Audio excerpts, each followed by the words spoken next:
you know, small towns, things are more known about who's doing what and all that type of stuff. Right. So you just didn't know because you was just kind of blinded to it? Yeah. Okay.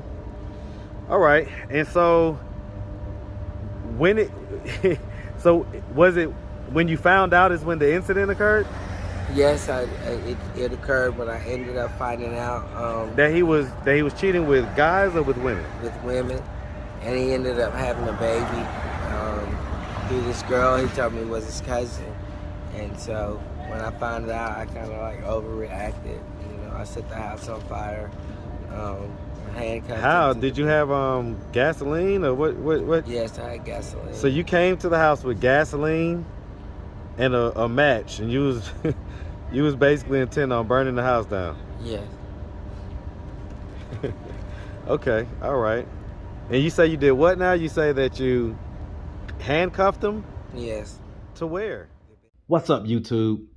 Thank you for liking, subscribing, and sharing. Listen, if you want to support the channel financially, hit the super thanks button.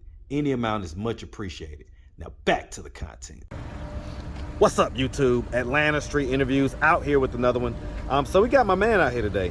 How you doing today, man? I'm fine. How are you doing? I'm doing good. So I just want to make sure, you go by the pronoun he, her, him, or is it other pronouns? He. Okay, okay. All right, so are you homeless? Yes. Okay. How old are you? I'm 37. 37? And so how long have you been homeless? I've been homeless for about a year. About a year? So what was it that happened a year ago that caused you to become homeless? I got out of prison in Alabama, and when I came back to Atlanta, came home, my mom had COVID, so I didn't want to leave until she got rid of it. But now that she's gotten rid of it, you know, since I've been out of prison, my parents want to see me actually do something for myself now without them taking care of me and me taking care of myself, because I've been in prison 17 years. 17 years, that's a long time. Yes, it is. You was in prison since you was about 19? Yes. All right, what'd you go to prison for at 19? I had a lover when I was in Alabama who cheated on me, and I did arson. I had burnt down the house, and I had burnt him up, so. Okay, this is a male lover? Yes. Okay, and so how long were y'all in a relationship for? We were in a relationship for about 5 years. So since you was about 14? Yes. Okay, so this was probably was this the only guy you was in a relationship with? Yes. Okay, so this was your only relationship? Yes. Was this the person that took your virginity? No, I'm not gonna say took my virginity, because it was consensual, but yes. It was. Well, I didn't mean take it by force. I mean that, was he the first person that you had sex with? Yes. Okay. Okay. And so this was at 14. What age was that? Was that at 14 as well? No, I was 17. I did graduate high school. Well, right. So, but I'm asking as far as you and his relationship. When was the first time you guys was intimate? I know that's about 17. Okay, so that was like 3 years into the relationship. Right. Okay, all right. So y'all had both considered yourself to be in a relationship? Yes, but he still liked to date women, which I didn't know. So, you know how that works. What time? Okay, all right. Okay. Do you have any kids? No. No. And I'm assuming you've never been married. No. Okay. All right. So let's start from the beginning. So where are you from? I'm from here. You're from Atlanta? Yes. Man, shout out ATL, man, all day. What part of Atlanta? I'm from Decatur. Man, shout out to Dick. East side all day. All right, man. And so growing up in Decatur, did you have both your mom and your dad in the household? I was a military brat, so yes, I had. We moved around a lot. Okay. And so where would you say you grew up most of the time, most of the years of your childhood? In Columbus, Georgia. And shout out Columbus, man. Okay, so you was right there kind of on the Alabama border. Yeah. Okay, all right. Okay, shout out West Georgia, man, for sure. All right. And so you had both your mom and dad, were they married? Yes. Okay, do you have any brothers and sisters? Yes. How many? I have a brother and I have a sister as well. And so where are you in the birth order? I'm in the middle. Okay, middle child. Okay. And so growing up, would you say you had a fairly normal childhood? Yes. Okay. You went to high school? Yes. You graduated? Yes. All right. Any college? No. No? Okay. And so at what age did you realize that you was homosexual? I would say probably like when I was in junior high school, like 13, 14 years old. That's when I came out and told my parents I was gay. How did they react?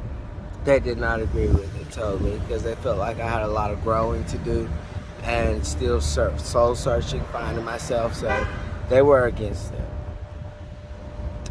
Did they treat you differently because of it?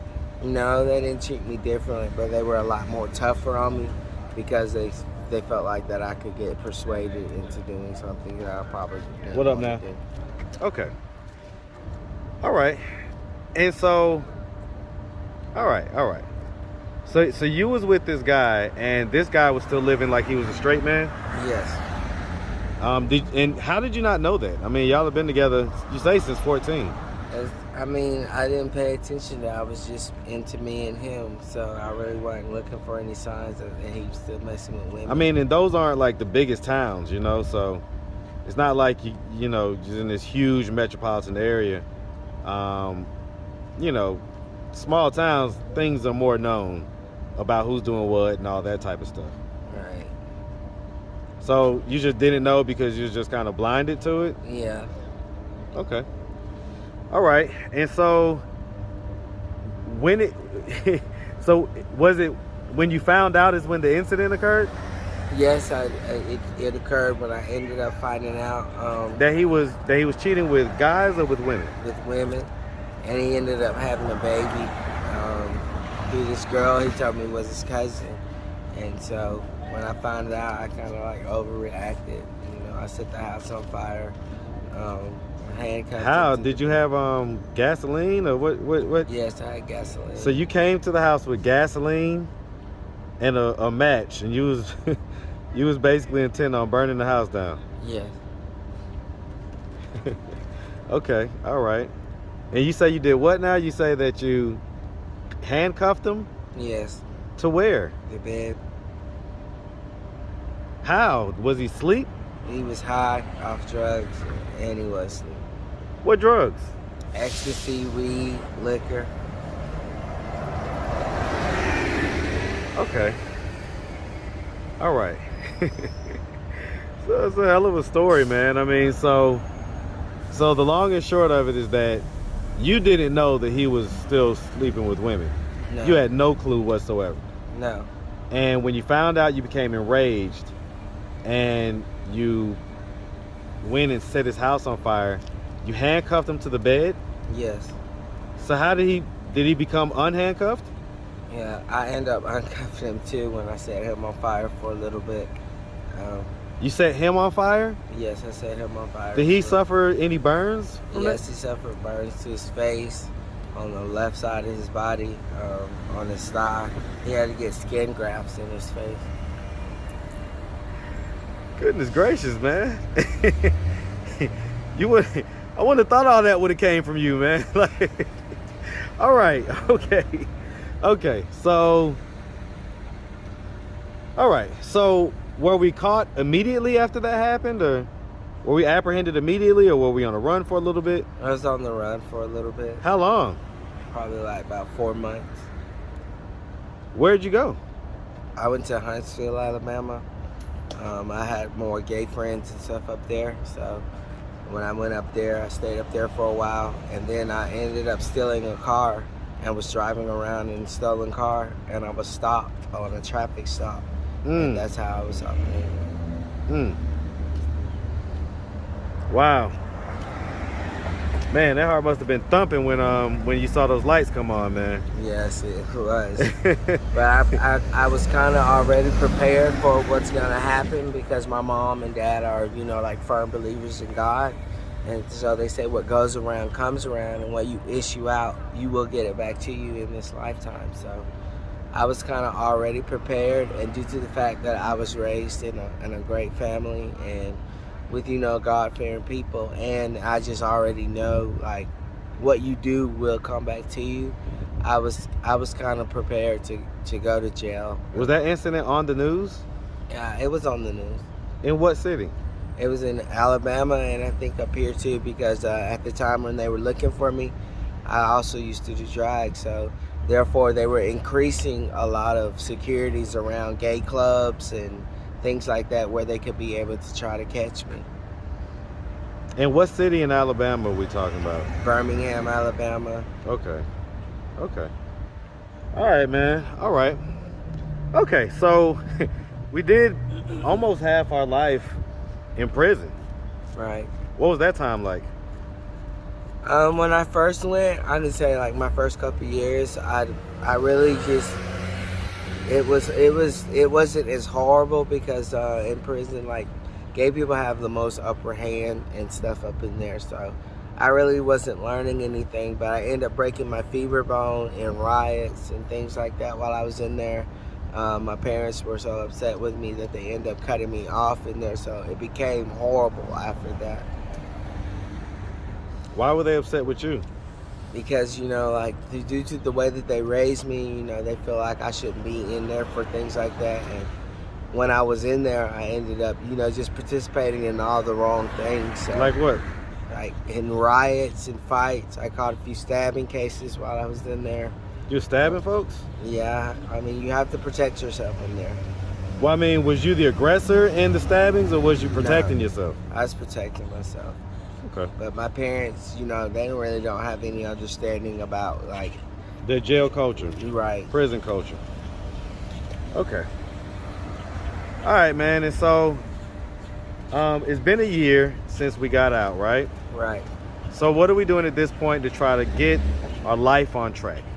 Right now, I'm trying to stay connected with Gateway so that they can help me, like, get permanent housing. I have a job right now, which is through CEO, Center of Employment for Opportunities, for people who have been to prison and who are trying to change their life and trying to make something of their life.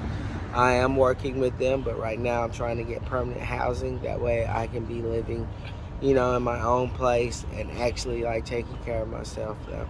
So, Okay. Are we using any drugs right now? no, I'm not on any drugs right now.